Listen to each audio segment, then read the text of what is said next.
Jane and I had nursed my father when he died of the complications from a melanoma in early 2003. And I learnt then what a process it is to be a carer for somebody you love. And it's a feeling that's almost beyond description. It's beyond exhaustion because there's the emotional involvement as well. And it's certainly given me a new appreciation for what mothers do. It's more than a full-time job. And so I had that understanding. And it was the same dealing with Jane, you know, with the person I love most in my life. It was incredibly challenging. At the same time, it helped our relationship grow even further. You know, it gives you a new insight into one another. So it's not all gloom and doom. But when you're dealing, as you do every day, with somebody whom you love and they're grappling with what's not known, taking her to endless tests. And so this process goes on.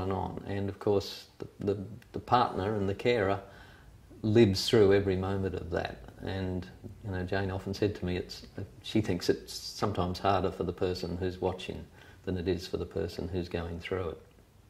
I've discovered the lot of a carer is a very difficult one, and I'm aware also that there are tens, if not hundreds of thousands of carers in Australia who take on that burden themselves. And it's very tough. And in particular, it's very lonely when you're the carer of somebody who's got cancer of unknown primary. You cannot imagine how draining and emotionally exhausting it is unless you do it.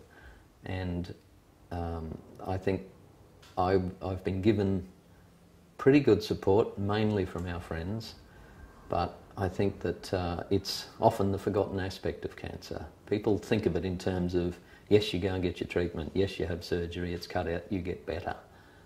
They don't really understand the role of the carer and the difficult nature of doing that, you know, just how bloody hard it is to look after somebody. Because it's a long, hard grind. You do it because you have no choice.